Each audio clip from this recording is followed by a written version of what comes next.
Hi guys, welcome to my videos. So guys, today in this video we're gonna see how to apply for Armenia eVisa online step by step. Before I proceed further, if you have not already subscribed to my channel, please go and subscribe right now. And I would also like to clarify, neither I am an immigration consultant nor I am a government body.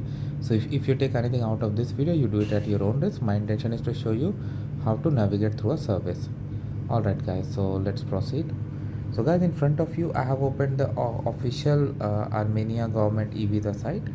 If you scroll down, you have two options: apply for e-visa, check application status. So check application status always comes later once you apply, and it also shows you the fee that up to 21 days of stay USD 6, up to 120 days of stay USD 30, and processing time is again up to 3 working days. All right, so for the first time, click on tap on apply for e-visa.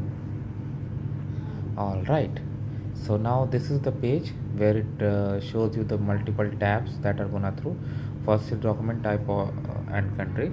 Second is requested details, purpose and duration, data confirmation, payment. As simple as that. Now you need to check your eligibility. Okay, so you need to do as per your case. I am doing sample. So let's say somebody is traveling from Canada on an ordinary passport. What happens? Okay, then you need to put the email captcha and click on next. I'm gonna do that. So once you do that, it sends an email to you. That link is valid up to 24 hours and you need to verify that. So this is the email you get where you need to click on the link to verify, and I'm gonna do that. Okay, so now we are on the requested details page. This is what it opens after you do.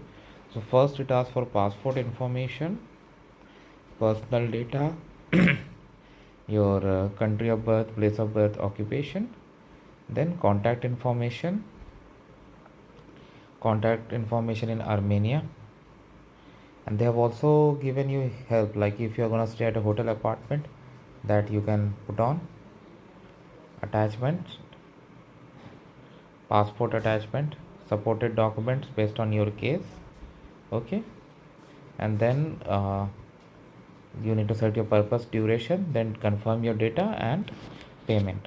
So it's quite simple, and these are the details that are collected by almost all countries while applying for those who allow for e-visa. So you can see that how simple it is. Make sure like you meet the standards, like they have asked like photo, okay, facial photo, then passport scan. Okay, so these are the important documents and supporting documents as per your case. For example, if you go air ticket, hotel reservation, medical proof of fund, so it is recommended to provide so that they can issue the visa to you, right? They need to identify that you are a genuine person seeking entry based on your genuine reason. So in this way you can do it. So thanks for watching this guys, and once it is granted you are going to get an email. So from there you can travel. Thanks for watching this. Please subscribe to the channel.